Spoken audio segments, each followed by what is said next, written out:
Concept albums. If I was going to do a video on concept albums, it would more or less be titled, Here's Some Things Roger Waters Wrote That I Love. However, Lauren has been coming to the channel and bringing her new and fresh perspective to all of the viewers about things that she loves. So coming up today, Lauren's going to share 5 concept albums she loves, coming right up.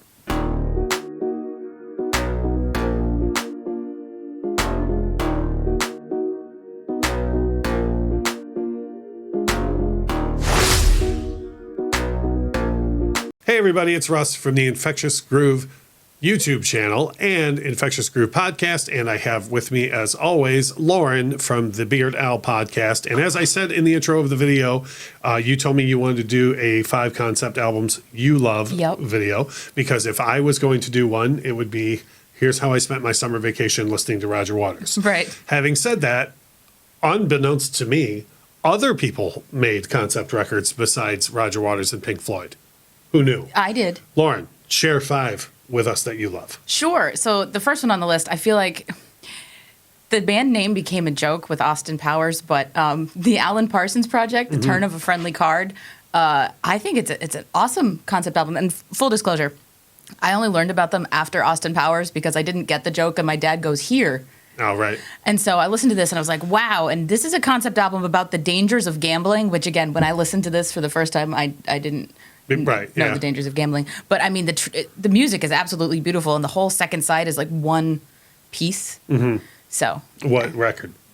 Turn of a Friendly Card. Turn of a Friendly Card. I'm sorry, I didn't remember you saying the name of the record. That's my bad. But Alan Parsons, of course, I knew when I was younger from his work with Pink Floyd, and I don't at all think that he stole or anything, but I think that he definitely went to like a first-class school in concept records by his work with Pink Floyd. What else do we have? It should come as no surprise that my second one is from the Electric Light Orchestra, and this was a flip of a coin for me, really. I could have done Time, but I went with El Dorado because it was their first actual concept album, and I picked this one because of the story behind it. Well, the story that the album is a guy who gets lost in dream world because his everyday life sucks. So it's all these fantasies that he's dreaming about. And but the reason Jeff Lynne did this in the first place was because his dad didn't get what ELO was doing, and he was like, why don't you write music that means something?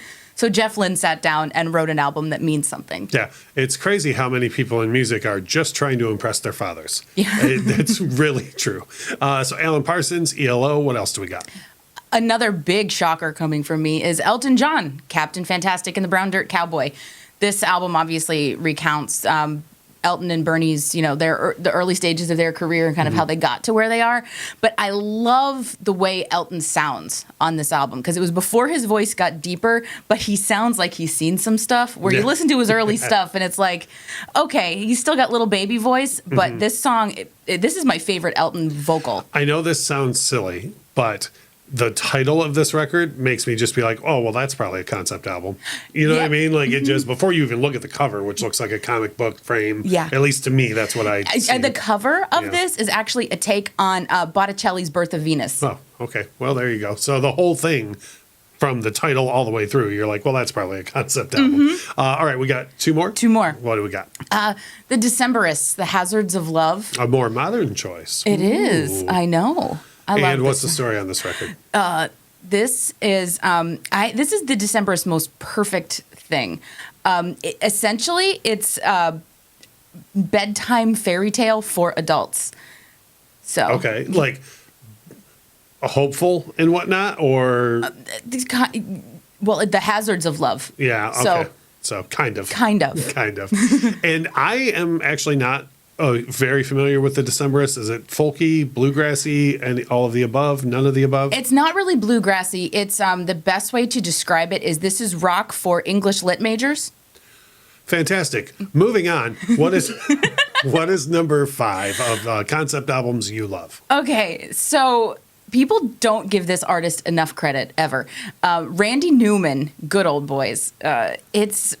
It's a really smart, lyrically it's so smart. It's basically a take on people that live in the South and kind of culturally how that all sort of happens. And if you're going to listen to anything, the opening track, Rednecks, number 1 could not get away with it today. And number two, he got it from seeing a clip of the Dick Cavett show, and basically there's a redneck on the show, and like he's a fool, but he's our fool. This is how rednecks are kind of looking at that sort of thing. So smart. And Randy Newman for me was absolutely destroyed by the continual Family Guy jokes. And it brings it back to the point you opened with, where like he's underrated. He's just he's an underrated guy in the first place. Yeah, like he writes from a completely different standpoint than a lot of people even think. Yep. So I agree. So like I said at the top of the video, if this were up to me, before anybody jumps in the comments and says, I can't believe you didn't have any Pink Floyd choices, if it would have been all Pink Floyd if it was me talking. So having said that, drop a comment below. Let us know what you think of Lauren's picks for concept albums she loves.